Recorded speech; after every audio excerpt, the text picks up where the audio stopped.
Shalom, selamat pagi. Mari awali hari ini dengan semangat baru dengan mendengarkan renungan pagi.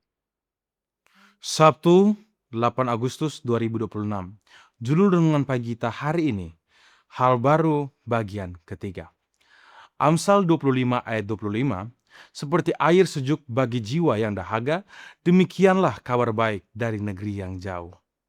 Pada tahun 1886, garis pertikaian teologi di dalam gereja Mass Advent hari ke-7 mulai terlihat dengan jelas. Di satu sisi ada G.I. Butler, Ketua General Conference, dan Uriah Smith, Sekretaris General Conference. Di sisi lain ada dua editor muda dari Barat, A.T. Jones dan E.J. Wagner. Ellen White, satu-satunya tokoh perempuan yang menonjol dalam konflik ini. Pada awalnya berusaha tetap netral agar ia dapat bekerja sama dengan kedua belah pihak. Namun, pada awal tahun 1887, ia mulai menyadari bahwa kedua pendatang baru itu tidak hanya diperlakukan secara tidak adil, tetapi sebenarnya mereka memiliki sesuatu yang sangat perlu didengar oleh gereja.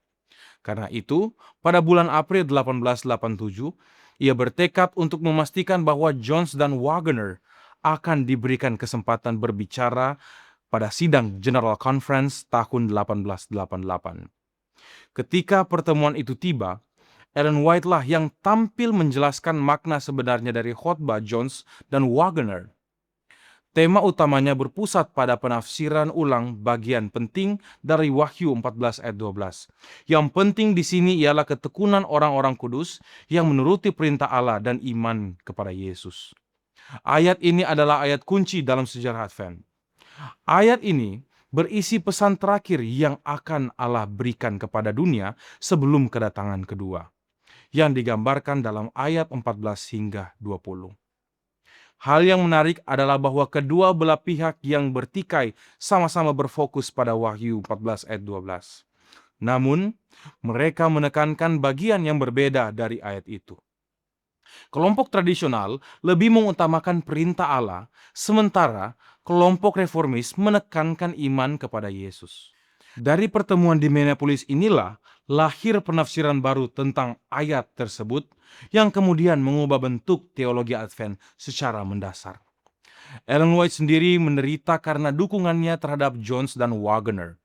Pada bulan Desember 1888, ketika mengenang sidang yang baru saja usai, ia menulis, "Kesaksian saya diabaikan dan tidak pernah dalam hidup saya diperlukan demikian di konferensi itu." Ini mengingatkan kita bahwa masa lalu gereja tidak selalu berjalan mulus. Orang-orang baik bisa saja saling berselisih dan kecewa satu sama lain. Sama seperti dulu, sekarang pun kita perlu terus belajar untuk saling mengampuni dan berdoa memohon pertolongan Tuhan. Amin. Mari kita berdoa.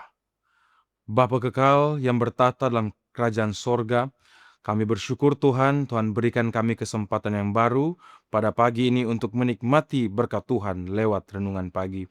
Bapa di sorga, pada saat ini Tuhan, kiranya Engkau akan memberkati kami dalam setiap musim kehidupan kami, dan Engkau akan memberkati setiap firman yang sudah ditaburkan, sehingga kami akan bertumbuh dalam Kristus dan akan setia kepadamu ya Tuhan.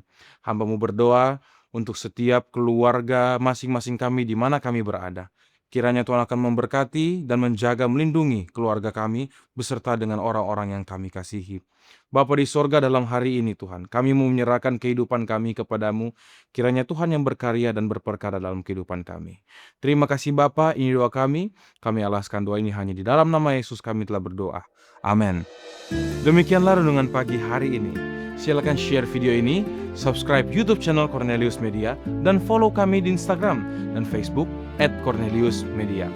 Tuhan memberkati kita semua, sampai jumpa esok hari.